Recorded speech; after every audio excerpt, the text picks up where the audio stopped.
பச்சை அரிசி இல்லாமல் நம்ம வீட்டில் இருக்கக்கூடிய புழுங்கல் அரிசியிலேயே ரொம்ப சுவையான கோவில் பிரசாதம் போல் இந்த பொங்கலை வீட்டில் செய்யலாம். அது எப்படின்னு பார்க்கலாம் வாங்க.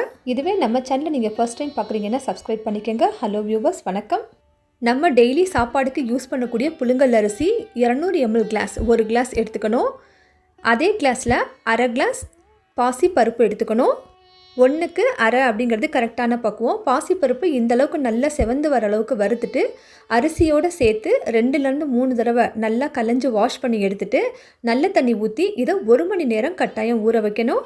அரிசி ஊறிக்கிட்டே இருக்கட்டும். அதுக்குள்ளாட்டி வெள்ளை பாகு ரெடி பண்ணிடலாம். அதுக்கு வெல்லம் 1.25 கிளாஸ் எடுத்துக்கணும். அதே கிளாஸில் இதில் 1 கிளாஸ் அளவுக்கு தண்ணி சேர்த்து இதை நல்லா கொதிக்க விட்டு வெல்லம் கரைஞ்சா போதும். நான் சொன்ன 1.25 கிளாஸ் அப்படிங்கிறது சரியாக இருந்தது. இன்னும் தித்திப்பு வேணும்னா 2 டம்ளர் கூட நீங்கள் சேர்த்துக்கலாம். வெல்லம் பாகு காய்ச்சினதுக்கப்புறம் அதை ஓரமாக வச்சுருங்க. அதுக்கடுத்து இப்போ அரிசியும் பருப்பையும் வேக வச்சுக்குவோம். அதுக்கு குக்கரில் 2 கிளாஸ் பால் சேர்த்துக்கணும், 2 கிளாஸ் தண்ணி சேர்த்துக்கணும். டெய்லியும் சாப்பாட்டுக்கு எவ்வளோ தண்ணி ஊற்றுவீங்களோ அவ்வளோ தண்ணி ஊற்றிட்டு அதை விட இன்னும் 1 கிளாஸ் எக்ஸ்ட்ரா வச்சுக்கோங்க, சரியாக இருக்கும். பால் தண்ணி ரெண்டையும் சேர்த்ததுக்கப்புறமா நல்லா கொதித்து இது போல் பொங்கி வர டைமில் தான் நாம் அரிசி எல்லாத்தையும் நல்லா வடிச்சிட்டு சேர்த்து மூடி போட்டு 3லேருந்து 4 விசில் கொடுத்துக்கணுங்க. எனக்கு இன்றைக்கி 4 விசில் தேவையாக இருந்துச்சு. அதுக்கப்புறம் ப்ரெஷரெல்லாம் அடங்கினதுக்கப்புறம் நல்லா கரண்டி இல்லைனா மத்து வச்சு இது போல் நல்லா ஒரு சாதம் கூட முழுசாக இல்லாமல் எல்லாத்தையும் மசிச்சு விட்டுக்கணும்.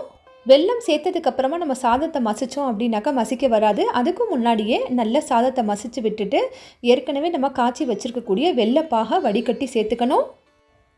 வெல்லம் பாகை சேர்த்ததுக்கப்புறமா நல்லா எல்லாத்தையும் ஒன்றா மிக்ஸ் பண்ணி விட்டுட்டு இதில் 4 சிட்டிகை அளவுக்கு அவசியம் உப்பு சேர்த்துக்கணும். அதுக்கு அடுத்து ஏலக்காய் 1 டீஸ்பூன் சேர்த்துட்டு இதையும் நல்லா மிக்ஸ் பண்ணி விட்டுறணும். இந்த பொங்கல் பார்த்தோம் அப்படின்னாக்க ரொம்ப நேரத்துக்கு பார்த்திங்கன்னா கெட்டியாக ஆகாமல் இருக்கும். அப்படியே நம்ம என்ன செஞ்சோமோ அதே கன்சிஸ்டன்சியில் அதே பக்குவத்தில் இருக்கும். இப்போ நல்லா மிக்ஸ் பண்ணி விட்டதுக்கப்புறமா தாளிப்பு கொடுத்துக்கலாம். வானலில் 4 டேபிள் ஸ்பூன் நல்லா தாராளமாகவே நெய் சேர்த்துட்டு இதில் 10லேருந்து 15 முந்திரி சேர்த்துக்கணும். முந்திரி பருப்பை ஃபுல்லாக வறுக்காமல் பாதி அளவுக்கு வறுத்துட்டு பாதியாக இதை வறுபட்டு இருக்கும்போது திராட்சை பழத்தை சேர்த்துக்கணும். லோ ஃப்ளேமில் இந்த கிஸ்மிஸ் பழத்தையும் அதே போல் முந்திரி பருப்பையும் ரெண்டும் நல்லா வதக்கிக்கணும். திராட்சை பழம் பார்த்திங்கனாக்கா நல்லா பெருசாகி வரணும். அந்தளவுக்கு இதை நம்ம வதக்கினதுக்கப்புறம் பொங்கலில் சேர்த்துக்கலாம். இப்போ பாருங்கள், ரெண்டுமே ஒரே மாதிரி அழகாக வதங்கி வந்துடுச்சு. இந்த டைமில் இதை பொங்கலில் அப்படியே சேர்த்துட்டு இந்த நெய்யோடு சேர்த்து மிக்ஸ் பண்ணி நம்ம சாப்பிடும்போது அவ்வளோ ருசியாகவும் டேஸ்ட்டாகவும் இருக்கும். பச்சரிசியில் பொங்கல் செஞ்சால் என்ன மாதிரி நமக்கு டேஸ்ட்டு கிடைக்குமோ அதே டேஸ்ட்டு தான் நமக்கு இந்த பார்பாயில்டு புழுங்கல் அரிசியிலையும் கிடைக்கும். அரிசியை அவசியம் 1 மணி நேரம் ஊற வச்சுக்கணும். அதே போல் தண்ணி அளவுகளையும் பால் அளவையும் கரெக்டாக பார்த்து ஊற்றிக்கங்க. பச்சரிசி சாப்பிடும்போது வயிறு உப்பிசம் ஏற்படும் அப்படின்னு நினைக்கிறவங்க இந்த மாதிரி கூட பொங்கல் செஞ்சு சாப்பிட்லாம். ரொம்ப ருசியாக இருக்கும். தித்திப்பான இந்த சர்க்கரை பொங்கலோட இந்த உழவர் திருநாளை ரொம்ப சந்தோஷமாக கொண்டாடுங்க. எல்லோருக்கும் பொங்கல் திருநாள் நல்வாழ்த்துக்கள்.